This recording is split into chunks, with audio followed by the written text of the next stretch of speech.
Ça va, vous êtes là? S'il y en a qui veulent s'enfuir encore, vous pouvez, il vous reste quelques secondes. Ça va, tout le monde reste là? Ok. Mes amis, Dieu va nommer un premier roi en Israël, c'est le roi Saül. Saül était un bon roi. Et voilà que Saül va faire des exploits avec Dieu. Mais à un moment de sa vie, Saül va commencer à désobéir. Il va se détourner de la voie de Dieu. Et Dieu va nommer un deuxième roi. C'est le roi David. On connaît le roi David. Le roi David est appelé l'homme selon le cœur de Dieu. Le roi David est un homme qui avait une proximité avec Dieu. Il avait un cœur d'adorateur. Il a écrit notamment les psaumes. Le roi David, mes amis, malgré ses péchés, a toujours cherché à se repentir. C'est un exemple, ce roi David. Et le roi David a eu à cœur, alors que lui, il vivait dans un palais, et il a eu à cœur de construire une maison pour Dieu. Avant, eh bien, le temple de Dieu, on appelait ça le tabernacle. C'était une maison mobile, c'était une tente. Et David a à cœur eh bien, de construire cette maison, ce temple de Jérusalem. Et ce n'est pas lui qui va le construire, c'est son fils Salomon. Salomon qui est le troisième roi. Il va bâtir le premier temple qu'on appelle le temple de Salomon. Et voilà que Salomon, la Bible dit que c'était un roi rempli de sagesse. Sur terre, il n'y avait personne aussi sage que lui. Il n'y avait personne également aussi riche que lui. Mes amis, les gens faisaient des jours et des jours de voyage pour venir voir la beauté de son palais et pour venir entendre sa sagesse. Et Salomon a écrit plusieurs livres dans la Bible, notamment les Proverbes. Mais mes amis, Salomon, malheureusement, à la fin de sa vie, va commencer à se laisser tenter. Il va être tenté par de nombreuses femmes. Et il va tomber dans de l'idolâtrie. Et la conséquence de tout cela, c'est que son fils Roboam, le quatrième roi, ne va pas régner sur le royaume d'Israël au complet, mais il va y avoir une division. On peut afficher cette carte, on l'avait vu la dernière fois. Et voilà qu'avant, c'était un seul et même royaume, mais le roi Roboam va régner sur le royaume de Juda qu'on voit dans le sud. Et la capitale, c'est Jérusalem. Tandis qu'il y a un autre roi qui règne sur le royaume d'Israël avec pour capitale Samarie. La conséquence des péchés du peuple, et notamment de Salomon, c'est qu'il y a une division. Et voilà qu'une dizaine de rois vont se succéder. Les rois de Juda, c'est les descendants du roi David, c'est la lignée de David. Et une dizaine de rois vont se succéder jusqu'au roi Ézéchias. Vous vous souvenez d'Ézéchias? Ceux qui étaient là lors de mon précédent message, on a étudié une partie de la vie d'Ézéchias. Ézéchias était un roi qui mettait sa confiance en Dieu. La Bible dit qu'il n'y a eu aucun roi de Juda comme lui. Et voilà qu'après Ézéchias, il y a eu encore pendant plus de 100 ans d'autres rois qui vont se succéder. Mais mes amis, le peuple de Dieu va se détourner de Dieu. Le peuple d'Israël va sortir de l'alliance que Dieu avait faite.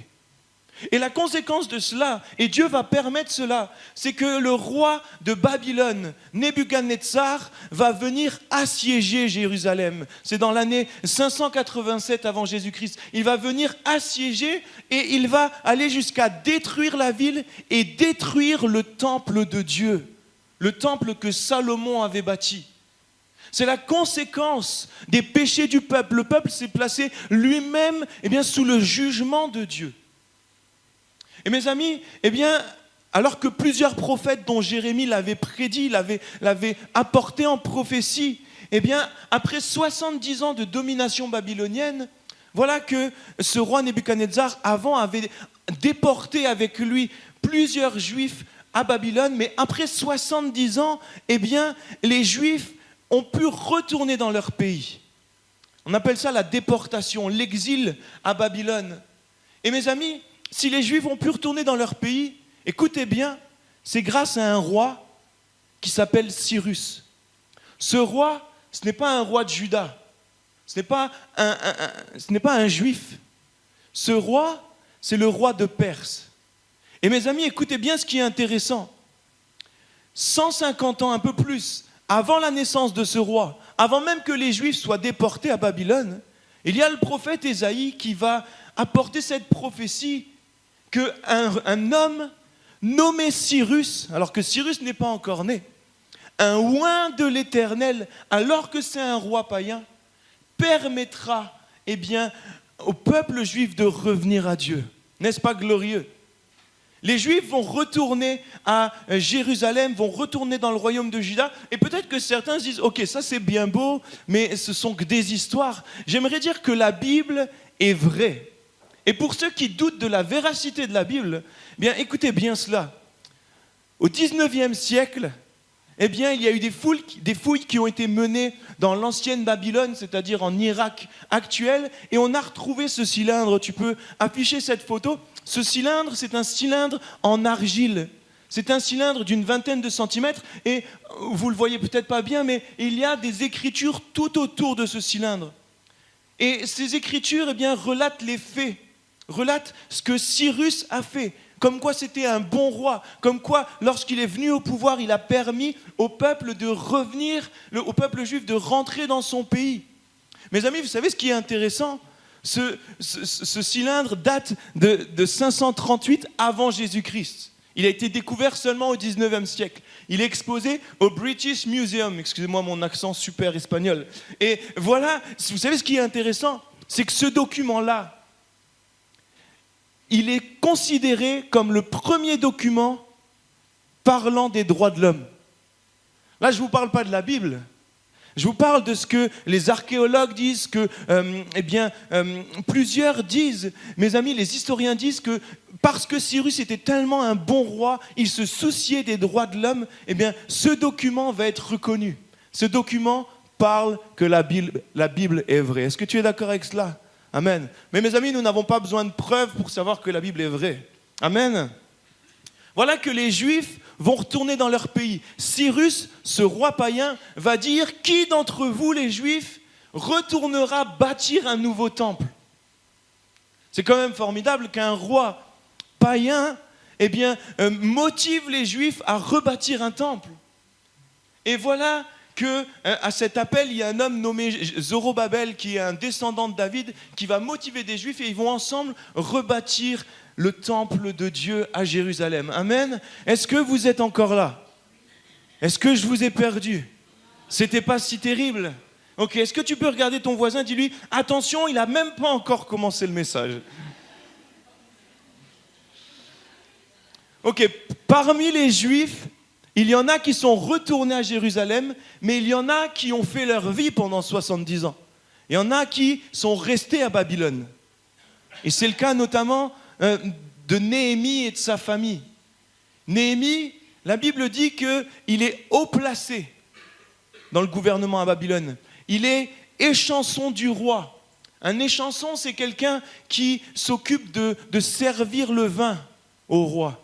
C'est celui qui, certaines fois, doit même goûter le vin pour voir s'il n'est pas empoisonné. Ça veut dire que le roi, à l'époque là, c'est le roi Artaxerxès, il avait la confiance de Néhémie. Et voilà que Néhémie est haut placé. Mais Néhémie est un juif à Babylone qui aime Dieu. Et dans son cœur, il y a encore Jérusalem. Peut-être qu'il n'a pas connu Jérusalem, il est probablement né lorsqu'il était à Babylone, mais voilà qu'il se soucie de Jérusalem. Et à un moment donné, il y a des Juifs qui sont retournés à Jérusalem, qui reviennent probablement en voyage, et Néhémie va les questionner. J'aimerais qu'on lise notre premier passage dans Néhémie 1, à partir du verset 2. Écoutez bien. Hanani, l'un de mes frères, et quelques hommes arrivèrent de Juda. Je l'ai questionné au sujet des Juifs réchappés qui étaient restés de la captivité et au sujet de Jérusalem. Ils me répondirent: ceux qui sont restés de la captivité sont là dans la province, au comble du malheur et de l'opprobre. Les murailles de Jérusalem sont en ruine et ses portes sont consumées par le feu. Écoutez bien verset 4. Lorsque j'entendis ces choses, je m'assis, je pleurais et je fus plusieurs jours dans la désolation. Je jeûnais et je priais devant le Dieu des cieux. Mes amis, lorsque Néhémie va entendre la situation de la ville de Jérusalem, il va être profondément attristé. Les Juifs sont de retour à Jérusalem. Certains commencent à rebâtir leur maison. Le temple de Dieu va être rebâti. Mais voilà que les murailles sont toujours à terre. Voilà que les portes sont toujours détruites. Et Néhémie va être profondément attristé. Pourquoi? Parce que sans murailles, l'ennemi peut rentrer. Sans muraille, l'ennemi peut entrer dans la ville de Dieu. Et j'aimerais aller plus loin ce matin. Si Néhémie est profondément attristé, c'est parce que sans muraille, l'ennemi peut entrer dans le temple de Dieu. Sans muraille, mes amis, l'ennemi peut venir détruire le temple de Dieu. Et j'aimerais qu'on comprenne ce matin que c'est un parallèle pour notre vie. Parce que si on ne bâtit pas la muraille dans notre vie, l'ennemi peut venir détruire. Si on ne bâtit pas la muraille dans l'église, autour de l'église, l'ennemi peut entrer. Est-ce qu'on est d'accord avec cela ? Le titre de mon message ce matin, c'est « Ne laisse pas entrer l'ennemi ». Ne laisse pas entrer l'ennemi dans ta vie. Ne laisse pas entrer l'ennemi dans l'église. Néhémie avait compris l'importance de la muraille. Et voilà que lorsqu'il a entendu l'État, il va commencer à prier et à jeûner. Il a ce cœur pour Dieu. Mes amis, on lit un texte suivant dans Néhémie 2, à partir du verset 1. Écoutez bien. Au mois de Nisan, la 20e année du roi Artaxerxès, comme le vin était devant lui, je pris le vin et je l'offris au roi. Jamais je n'avais paru triste en sa présence. Le roi me dit, « Pourquoi as-tu mauvais visage ? Tu n'es pourtant pas malade. Ce ne peut être qu'un chagrin de cœur. » Je fus saisi d'une grande crainte et je répondis au roi, « Que le roi vive éternellement. Comment n'aurais-je pas mauvais visage lorsque la ville où sont les sépulcres de mes pères est détruite et que ses portes sont consumées par le feu ?» Le roi me dit, « Que demandes-tu » Je priai le Dieu des cieux et je répondis au roi, « Si le roi le trouve bon et si ton serviteur lui est agréable, envoie-moi en Juda vers la ville des sépulcres de mes pères pour que je la rebâtisse. » Le roi, auprès duquel était assise la reine, auprès duquel la reine était assise, me dit alors, « Combien ton voyage durera-t-il et quand seras-tu de retour ?» Il plut au roi de me laisser partir et je lui fixai un temps. Néhémie va avoir à cœur la reconstruction. Et Néhémie va trouver grâce aux yeux du roi. Pourquoi ? Parce que Dieu était avec Néhémie.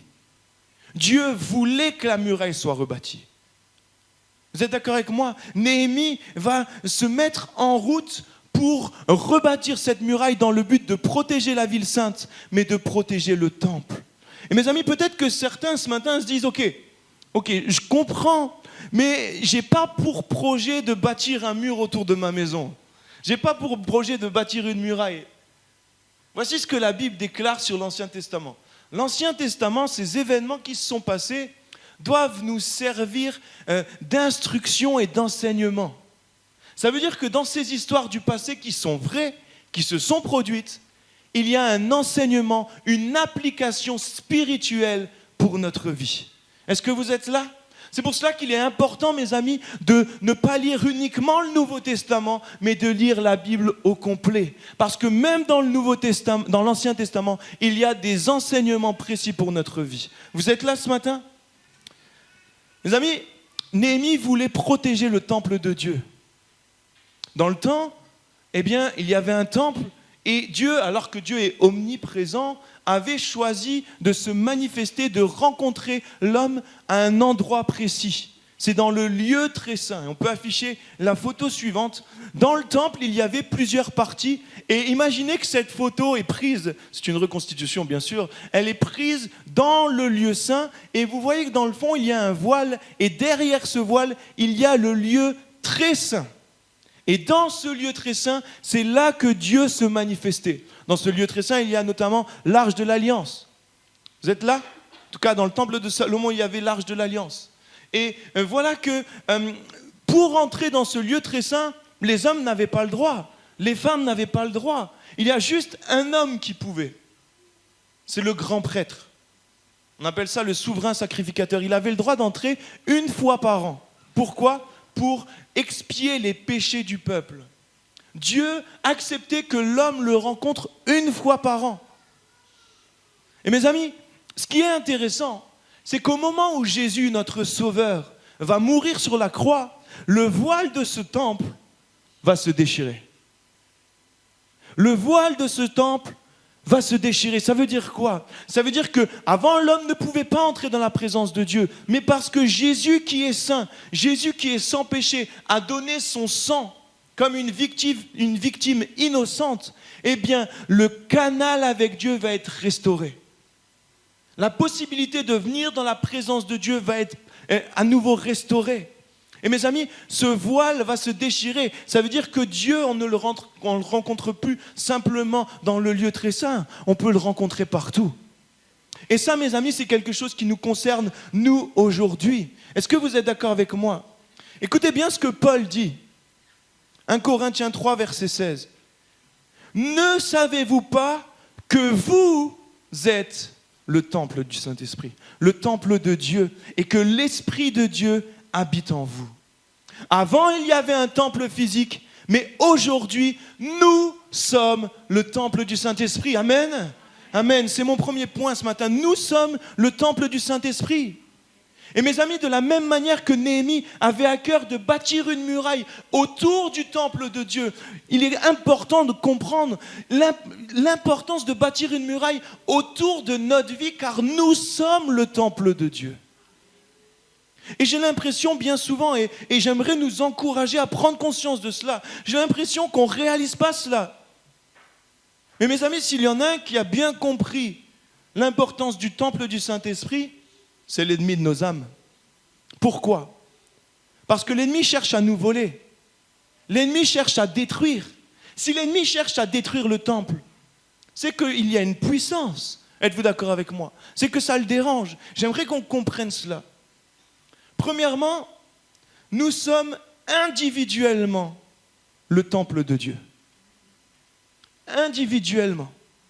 Lorsqu'on se tourne vers Dieu, lorsqu'on l'accepte, qu'on reconnaît qu'on est pécheur et qu'on a besoin d'un sauveur, et qu'on se tourne vers Jésus et qu'à ce moment-là, on l'accepte comme Seigneur et Sauveur, à ce moment-là, mes amis, notre esprit qui est en nous, notre esprit qui est notre être intérieur conscient, notre être intérieur profond, notre âme est l'être intérieur conscient, notre conscience est notre âme, mais notre esprit qui est en nous, qui est coupé de Dieu, lors de notre nouvelle naissance, il va mourir.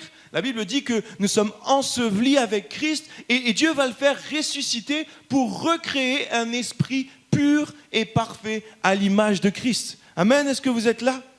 Mais mes amis, bien souvent, nous ne sommes pas conscients que notre esprit a été recréé. Si nous disons, nous sommes pécheurs, nous ne valons rien, nous sommes des moins que rien, nous nous trompons. Nous sommes des saints, des purs, à l'image de Christ, qui certaines fois commettons le péché. Là est toute la différence. Est-ce qu'on est là ce matin? Dieu va recréer en nous un esprit restauré. Et vous savez quoi? Dieu va venir habiter dans notre esprit. Et nous sommes le temple du Saint-Esprit parce que le Saint-Esprit, Dieu habite en nous. Amen. Ça vous réjouit autant que ça? Dieu habite en nous, mes amis. Mais pardon Seigneur, parce que bien souvent on ne le réalise pas. On ne le réalise pas assez. Nous sommes le temple du Saint-Esprit. Et mes amis, le rôle du temple, c'est quoi? C'est de rendre un culte à Dieu. Alors il n'y a plus de sacrifice parce que Jésus est le sacrifice parfait. Mais nous devons rendre un culte à Dieu. Nous avons possibilité d'être en contact avec Dieu. Jésus lui-même va le dire dans Matthieu 6, verset 6. Il va dire, mais quand tu pries, ne va plus au temple. Entre dans ta chambre, la chambre qui est le lieu d'intimité, ferme la porte pour ne pas être dérangé et prie ton Dieu, ton Père qui voit dans le secret et ton Père te le rendra. Nous avons la possibilité d'être dans la présence de Dieu. Est-ce qu'on réalise cela? Et mes amis, le rôle du temple est de rendre un culte à Dieu. Et lorsque nous avons une intimité avec Dieu, lorsque nous prions, lorsque nous louons, lorsque nous adorons Dieu, écoutez bien cela, l'ennemi tremble.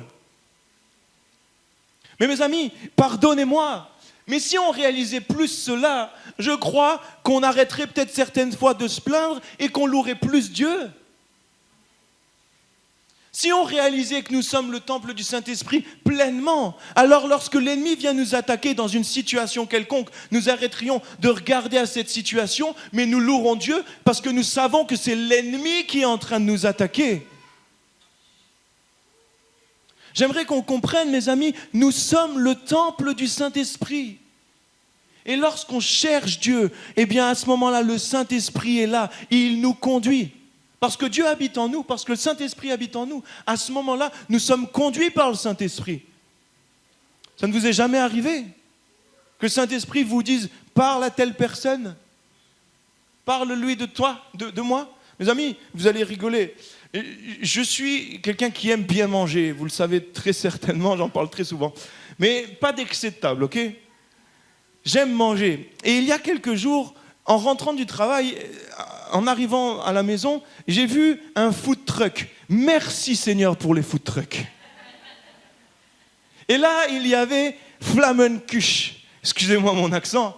Et je me suis dit, bon, je ne vais pas acheter tout de suite, je vais d'abord essayer de travailler ma femme, voir est-ce que ça lui dit et tout, une petite tarte flambée ce soir. J'entre à la maison, elle me dit, ok. Mes amis, j'arrive au food truck.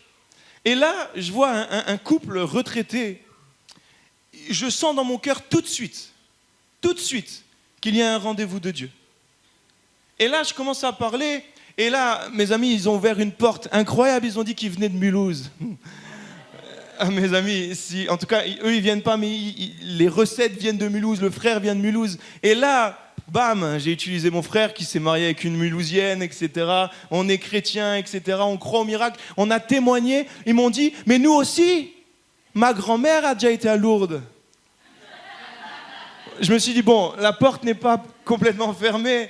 Et voilà qu'on a commencé à parler de Dieu. C'était la première fois qu'ils faisaient ce food truck dans cette ville. Sinon, j'aurais déjà été, c'est sûr. Mais j'ai commencé à témoigner en disant, mais vous savez, moi je crois que Dieu peut bénir eh bien, votre entreprise. Et on a commencé à parler au niveau également de la santé. Le mari a été arrêté pendant 15 ans à cause d'un problème de santé. Et voilà qu'on a commencé à témoigner. Mes amis, je crois que Dieu voudra sûrement que j'y retourne. Merci Seigneur, j'y retournerai à ce food truck. Et je continuerai le travail, probablement. Ou peut-être que d'autres enfants de Dieu veulent aller. En tout cas, c'est très bon. Mais le Saint-Esprit nous conduit. Le Saint-Esprit nous guide.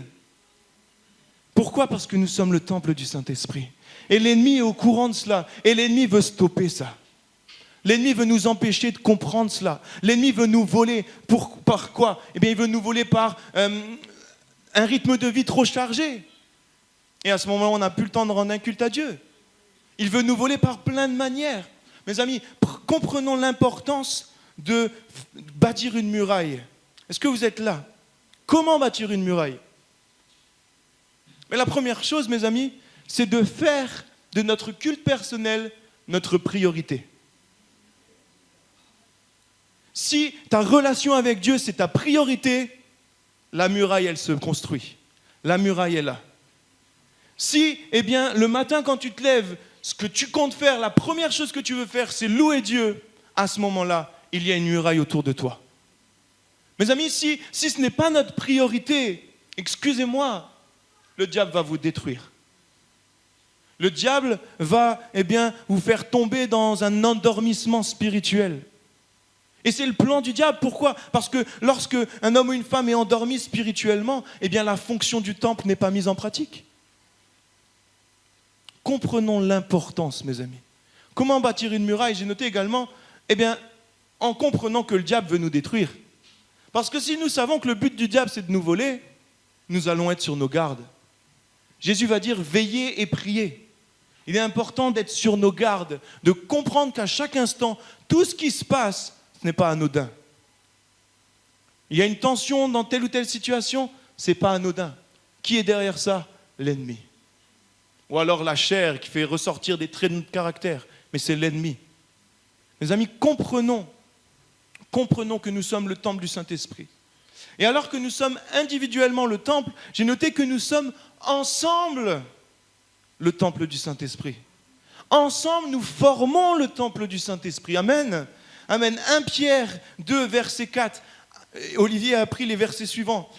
Approchez-vous de lui, pierre vivante, rejetée par les hommes, mais choisie et précieuse devant Dieu. Et vous-même, comme des pierres vivantes, édifiez-vous pour former une maison spirituelle, un saint sacerdoce.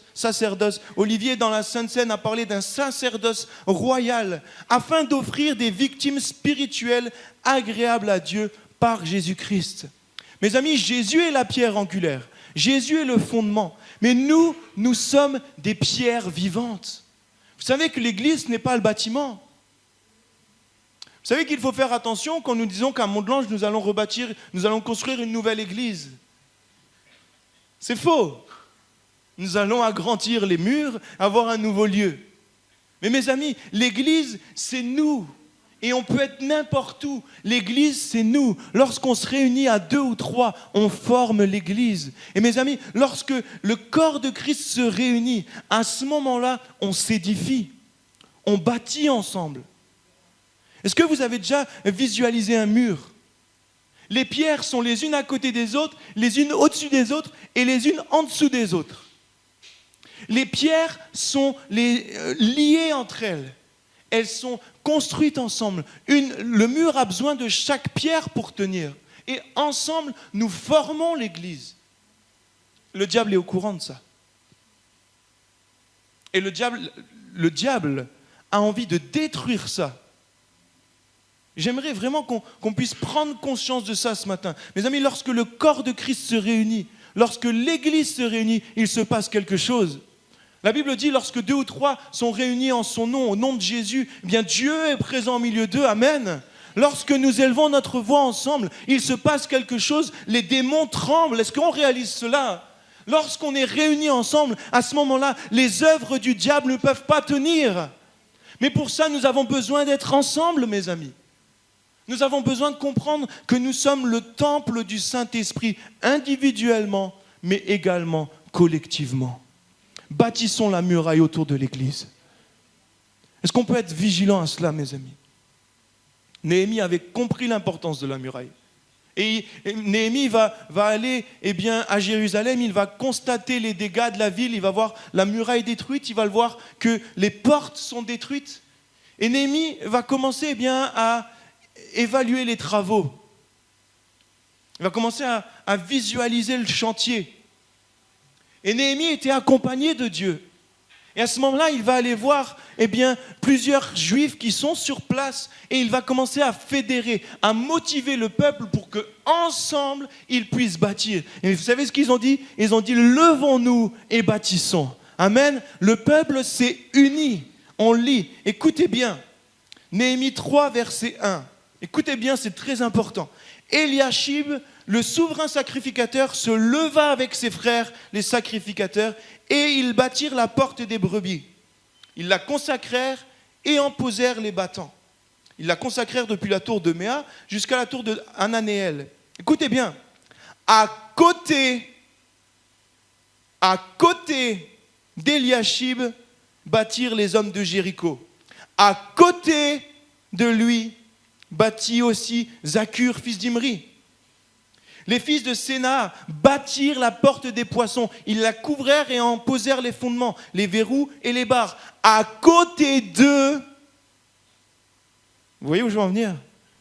À côté d'eux, travailla aux réparations Mérémoth, fils d'Uri, fils d'Akot. À côté d'eux, travailla Meshulam et j'en passe. Et je m'arrête là parce que tout le chapitre 3 parle de personnes qui vont commencer à bâtir à côté d'autres personnes. Et mes amis, si j'applique cela aujourd'hui, on devrait lire que Olivier est en train de bâtir la muraille à côté d'Élisabeth, qui bâtit une portion de la muraille également, à côté de Aurélia, qui est de retour de Calédonie, de Nouvelle-Calédonie, qui bâtit à côté de Cédric. Mais mes amis, la réalité, c'est que certaines fois, c'est pas ça. Certaines fois, au lieu de bâtir à côté de nos frères, on aurait envie de dévier le mur pour entourer notre frère. On aurait envie de l'exclure de la muraille, n'est-ce pas ? Ça, mes amis, c'est un comportement charnel. Et le problème, c'est que malheureusement, dans notre vie personnelle, dans notre couple, dans nos amis ou dans l'église, nous ne bâtissons pas toujours à côté de nos frères. Est-ce que vous êtes là? Si nous bâtissons à côté, c'est que nous sommes unis. Mais mes amis, le diable cherche à briser l'unité. Mon deuxième point, c'est l'ennemi entre en détruisant l'unité. Écoutez bien cela. Qu'est-ce que l'unité? L'unité, c'est être un. Jésus va prier, il va dire, afin que tous soient un et qu'ils soient un en nous. Il parle de lui, le Père, le Saint-Esprit. Nous sommes un. Et que tous soient un. Que l'Église soit un. L'unité, ce n'est former qu'un et avancer vers le même but, dans la même vision et la même direction. J'ai noté que l'unité, ce n'est pas l'uniformité. Parce que, merci Seigneur, que nos frères et nos sœurs soient différents de nous-mêmes. Imaginez si nous étions tous des clones. Merci Seigneur pour, les différences. L'unité accepte la différence. L'unité, ce n'est pas l'uniformité. On peut avoir des styles de musique différents, des styles de louanges différentes. Ce n'est pas parce qu'il y a un style de louange avec un violon que c'est plus spirituel, mes amis. Ça, c'est l'émotion. La présence de Dieu peut se manifester, simplement avec un djembé. Mes amis, l'unité, ce n'est pas l'uniformité. Notez que l'unité permet de construire dans un même but. Écoutez ce que Paul va dire à l'église d'Éphèse. Éphésiens 4, verset 1. Écoutez bien ce verset, il pique certaines fois. Je vous exhorte donc, moi le prisonnier dans le Seigneur, à marcher d'une manière digne de la vocation qui vous a été adressée. Écoutez bien verset 2. En toute humilité et douceur, avec patience, vous supportant les uns les autres avec charité, vous efforçant de conserver l'unité de l'esprit par le lien de la paix. Paul va dire que nous devons marcher avec humilité et douceur, avec patience, nous supportant les uns les autres. Est-ce que tu peux regarder, non pas la personne à côté de toi, parce que généralement si tu es assis à côté de quelqu'un, c'est que tu le supportes. Regarde la personne devant toi ou derrière toi et dis-lui, mon frère, je t'aime et je te supporte. Je choisis de te supporter. Écoutez bien ce que Paul va dire. La clé pour conserver l'unité, la clé de tout ça, c'est le premier mot qu'il utilise. Vous savez quel est ce mot? C'est le mot humilité. Humilité. Mes amis, si l'humilité et l'amour amènent l'unité, l'orgueil amène la division. Si l'humilité est la clé, l'orgueil détruit. Est-ce qu'on réalise cela? La source de l'unité, c'est l'amour. Si je suis uni à mon frère, c'est parce qu'il y a l'amour au milieu de nous. Qu'est-ce que l'humilité? Écoutez bien, l'humilité, c'est l'état d'esprit de quelqu'un qui a conscience de ses insuffisances, de ses faiblesses. Il sait qui il est vraiment à sa juste valeur. Ça, c'est l'humilité. Mes amis, l'humilité, c'est savoir qu'on a besoin de Dieu. C'est savoir qu'en dehors de Dieu, on ne peut rien faire. En dehors de Dieu, tout ce que j'entreprends, c'est voué à l'échec. Ça, mes amis, c'est l'humilité. L'humilité n'est pas un signe de faiblesse, de timidité ou de crainte. Au contraire, c'est reconnaître qui est Dieu. Amen. Qu'est-ce que l'orgueil? L'orgueil, c'est un sentiment exagéré de sa propre valeur. C'est une estime excessive de soi-même. Elle nous amène à nous mettre au-dessus des autres. L'orgueil, c'est un amour déréglé de soi-même. La Bible dit « Aime ton prochain comme toi-même ». Bien sûr que nous devons nous aimer, mes amis. Mais la Bible ne parle pas « Aime d'un amour orgueilleux ton prochain comme toi-même ». Tu t'aimes d'un amour orgueilleux. Nous devons nous aimer à notre juste valeur. Être humble. Mes amis, l'orgueil, c'est un amour déréglé. C'est croire qu'on peut réussir mieux que les autres. C'est se mettre en avant. C'est mettre en avant le moi. Écoute bien cela. L'orgueil, c'est le parfait opposé de l'amour. Tu sais que l'opposé de l'amour, c'est pas la haine. Comment ça, Alex? C'est pas la haine. L'opposé de l'amour, c'est l'orgueil qui crée la haine en toi. Mes amis, l'amour agapé, tel qu'il est écrit dans 1 Corinthiens 13, l'amour inconditionnel de Dieu, l'amour tel que Dieu nous aime et qu'il veut que nous aimons les autres, cet amour est centré sur les autres. Il est tourné vers les autres. L'orgueil est tourné vers soi-même. Et j'aimerais, mes amis, qu'on comprenne que si nous ne veillons pas à la chair en nous, qui veut manifester cet orgueil, à ce moment-là, si nous ne sommes pas dans la marche par l'esprit, l'ennemi a le droit d'entrer et l'ennemi détruit l'unité. Est-ce que vous êtes là ce matin? L'orgueil, c'est le parfait opposé de l'amour. Peut-être que certains se disent « Merci Seigneur, ce message ne me concerne pas. Merci Seigneur, je ne me sens pas orgueilleux, c'est pour mon frère à côté de moi ce message. » Mes amis, j'aimerais vous proposer quelque chose. L'orgueil, ce n'est pas l'arrogance. L'orgueil, ce n'est pas l'arrogance. L'arrogance est une forme d'orgueil.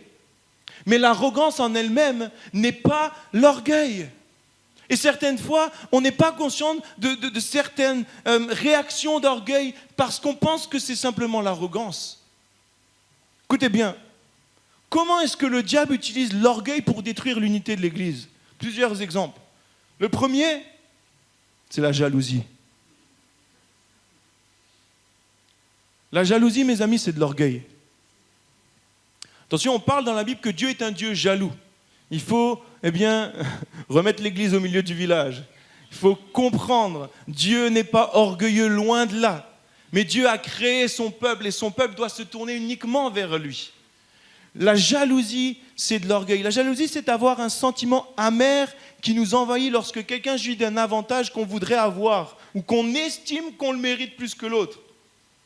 Notez, si tu as de la jalousie qui t'envahit lorsque ton frère ou ta sœur réussit, c'est clairement de l'orgueil. Si tu as de la jalousie lorsque tu vois que quelqu'un a ce que tu aurais voulu, ce que tu convoites, ce que tu fais depuis des années, tu travailles pour et que l'autre l'a eu, c'est de l'orgueil. Et mes amis, pardonnez-moi, mais il y a tellement de jalousie dans le peuple de Dieu.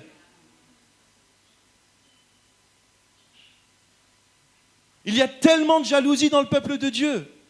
La jalousie est une forme d'orgueil et l'ennemi entre et détruit au travers de la jalousie. Un autre exemple, s'élever au-dessus des autres. La Bible dit que nous devons apprendre à voir les autres comme au-dessus de nous-mêmes. Que Dieu nous apprenne à marcher par l'esprit pour le mettre en pratique. Mais as-tu déjà remarqué que lorsque tu fais quelque chose de bien, et moi je fais quelque chose de bien, as-tu déjà remarqué que, par exemple, lorsque tu fais des dons à l'église, si ton comportement est charnel et que tu apprends que ton frère ne le fait pas ou pas autant que toi alors qu'il pourrait, est-ce qu'on n'est pas en train de se placer au-dessus des autres? C'est de l'orgueil. Si tu apprends que, par exemple, admettons, tu viens aux réunions à l'église, merci Seigneur parce que je suis spirituel. Et mon frère n'y va pas, ou ma sœur n'y va pas. Est-ce qu'on n'est pas en train de se placer au-dessus des autres? J'aimerais vous donner un exemple. J'ai écouté un message cette semaine et ce pasteur en plus a pris, il ne parlait pas spécialement de l'orgueil, mais il a pris cet exemple, ça m'a fait très très sourire, on va dire. Est-ce qu'il y en a qui font un régime alimentaire, ou en tout cas qui font attention à ce qu'ils mangent? Peut-être vous n'avez pas envie de lever la main. Mais, mes amis, j'ai la solution, ne faites pas de régime parce qu'on ne le tient pas, ok? Mais pour ceux qui le tiennent, lorsque tu commences, alors que tu mangeais n'importe comment, à manger de mieux en mieux, et que tu vois qu'à côté de toi, il y a quelqu'un qui mange toujours n'importe comment, comme tu mangeais il y a 3 jours, il n'y a pas un sentiment qui commence à t'envahir? Mais comment il fait pour manger comme ça, lui? Mes amis, est-ce que ça vous est déjà arrivé? Pardon Seigneur, ça m'est déjà arrivé. C'est de l'orgueil. S'élever au-dessus des autres, c'est de l'orgueil. Même si on n'en a pas conscience, même si on se donne raison de le faire, parce que c'est plus biblique ce qu'on fait, c'est de l'orgueil.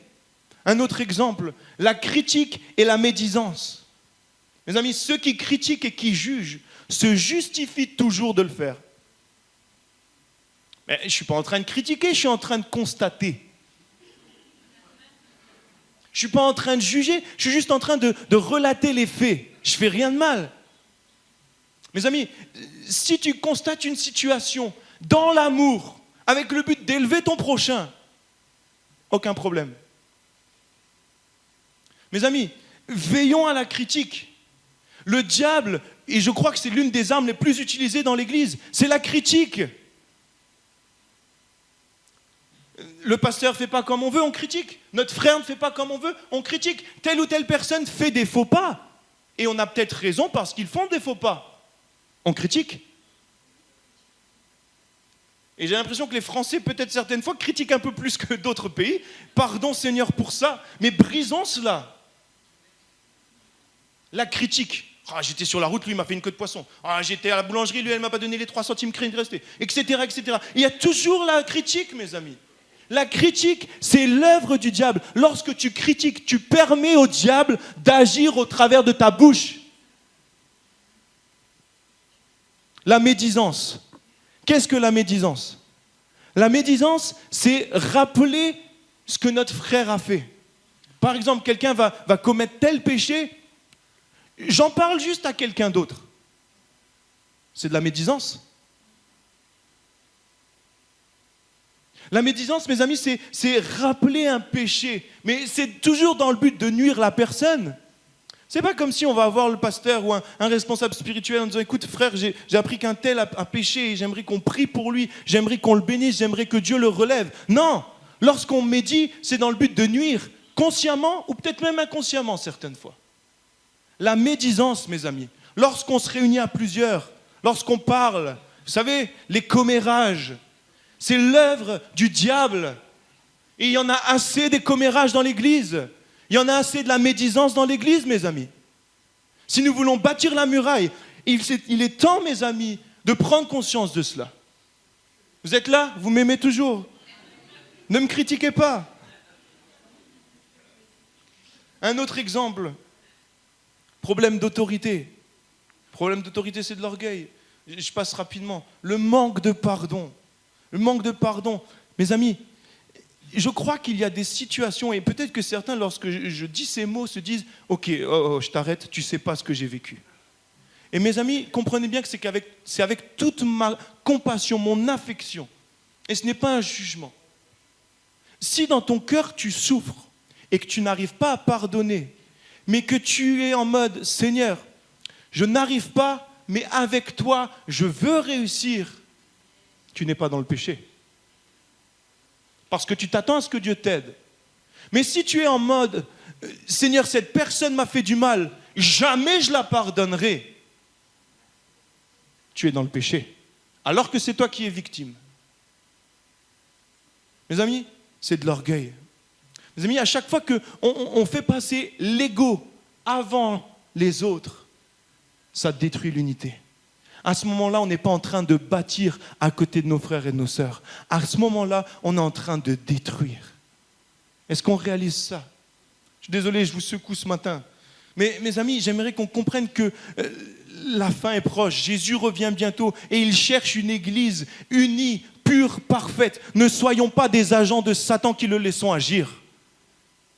Marchons par l'esprit, arrêtons de marcher par la chair. Que l'ennemi soit dehors et qu'on l'enferme dehors de la muraille. Amen. Psaume 133, verset 1. Oh, qu'il est agréable et qu'il est doux pour des frères de demeurer ensemble. Est-ce qu'on peut proclamer ce verset ensemble? Voici, oh, qu'il est agréable et qu'il est doux pour des frères et sœurs de demeurer ensemble. Amen. Amen. Ça, c'est le plan de Dieu. Amen. J'aimerais arriver tranquillement à la fin du message et pour cela, j'aimerais qu'on lise ensemble un dernier passage dans Néhémie 7, verset 1. Écoutez bien. Lorsque la muraille fut rebâtie et que j'eus posé les battants des portes, on établit dans leurs fonctions les portiers, les chantres et les lévites. Je donnais mes ordres à Anani, mon frère, et à Anania, chef de la citadelle de Jérusalem, homme supérieur au grand nombre par sa fidélité et par sa crainte de Dieu. Écoutez bien le verset 3. Néhémie va donner ses ordres. Je leur dis, les portes de Jérusalem ne s'ouvriront pas avant que la chaleur du soleil soit venue, et l'on fermera les battants au verrou en votre présence. Les habitants de Jérusalem feront la garde, chacun à son poste devant sa maison. Mes amis, alors que la muraille entourait la ville, la muraille est rebâtie, Néhémie va faire quelque chose d'important. Il va nommer des portiers. Il y avait plusieurs portes pour entrer ou sortir dans la ville. Mais ce qu'il va faire, c'est qu'il va dire, en donnant ses ordres, attention, on n'entre pas et on ne sort pas n'importe comment. Mon troisième point, alors que nous ne voulons pas laisser l'ennemi entrer, troisième point, c'est ferme les portes. Ok, peut-être que tu as une muraille qui est bâtie, mais si la porte est ouverte, l'ennemi peut entrer encore plus facilement. Et j'aimerais qu'on comprenne que dans nos vies, s'il y a des portes ouvertes à l'ennemi, il peut entrer facilement. Quels sont les types de portes qu'on peut ouvrir? Cette liste n'est pas exhaustive.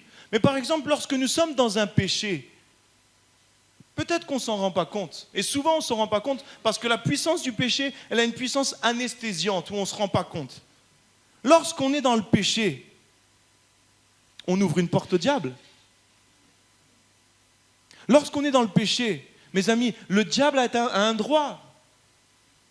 Alors bien sûr, pour certains, peut-être tous les jours nous commettons des péchés. Il est important d'être dans la repentance, mais il est important de porter du fruit digne de la repentance. C'est-à-dire, je me repens, Seigneur, et je ne veux plus commettre ce péché. Mais mes amis, si nous restons dans des péchés cachés ou non cachés, c'est une porte ouverte au diable. Mes amis, les couples, dans les mariages, s'il y a un problème de pornographie, c'est une porte ouverte au diable. Il est important de refermer cette porte le plus vite possible. J'aimerais qu'on comprenne, mes amis, que les péchés sont des portes qu'on ouvre au diable. La sanctification nous amène à rejeter tout péché. Et elle nous amène à marcher dans la crainte de Dieu. La sanctification, le fait de se mettre à part pour Dieu, le fait de marcher dans ce perfectionnement des saints, conduit par le Saint-Esprit, chercher à ne plus pécher. Et oui, c'est possible dans la marche par l'Esprit. Et que Dieu nous apprenne, que Dieu nous enseigne. Une autre porte qu'on peut ouvrir, écoutez bien, les idoles. Qu'est-ce qu'une idole? Moi, je n'ai pas de statue dans ma chambre. Ok. Une idole, ce n'est pas forcément une statue comme dans l'ancien temps. Une idole, c'est quelque chose qui prend la place de Dieu.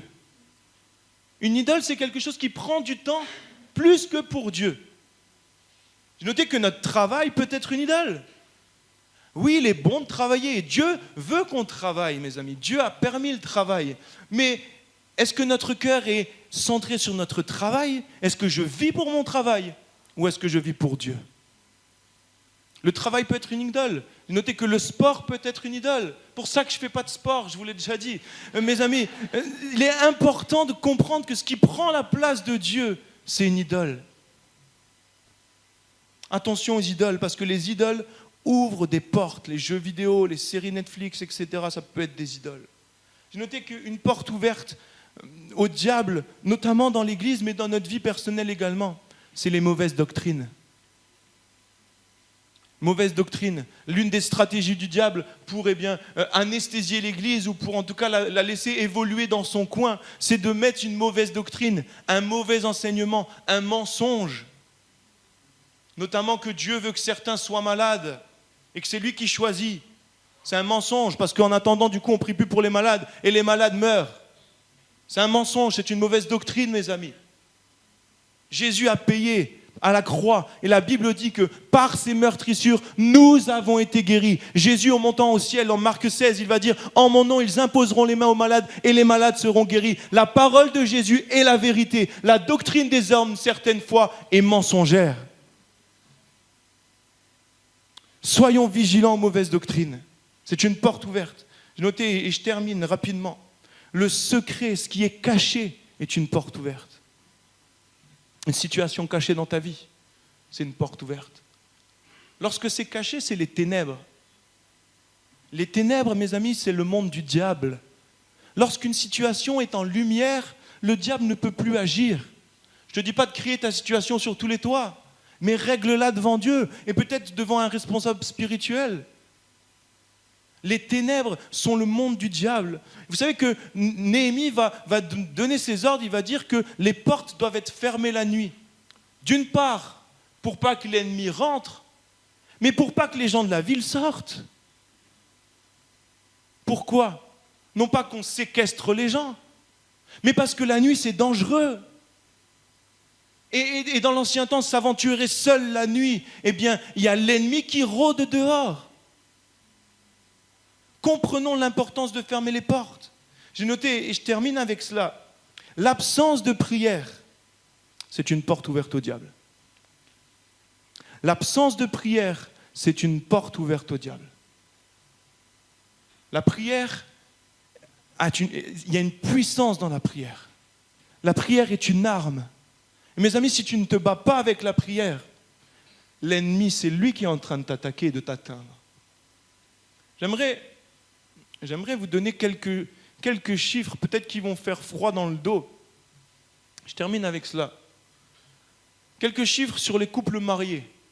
Et comprenez bien qu'en aucun cas j'aurai un discours accusateur où je veux juger ou condamner ou accuser. Ce n'est vraiment pas le cas. Promis, comprenez bien ma démarche. Comprenez bien ma démarche. En France, il y a plus de 45% de divorces. Comprenez bien que je ne suis pas en train d'accuser ceux qui divorcent. Mes amis, certaines fois, il faut fuir. Certaines fois, il est nécessaire de fuir. Je ne suis pas en train d'accuser. Je prends quelques chiffres. 45% de divorces. Écoutez bien, il y a 40% de divorces chez les chrétiens. Quelques pourcents de moins. Écoutez bien ce dernier chiffre. Il y a moins d'1% de divorces chez les couples chrétiens qui prient ensemble. Moins d'1%. Moins d'1% chez les couples chrétiens qui prient ensemble. Seigneur, merci pour le repas. Amen. C'est pas ça, hein? Seigneur, merci pour ma belle maison, pour ma belle voiture. Amen. Et maintenant, je fais dodo. C'est pas ça la prière en couple. Ça, c'est important de le faire.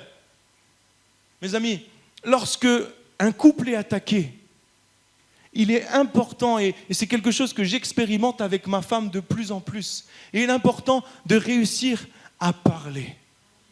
La communication est importante, mais la prière est bien plus importante. Va voir ton épouse, va voir ton époux, dis-lui, je suis en train de me faire attaquer dans telle situation. Là, tu vois, je galère avec les femmes peut-être, je galère avec qu'importe les exemples, j'ai telle ou telle difficulté, viens, on prie. Mes amis, lorsqu'une situation est mise à la lumière, la communion prend place.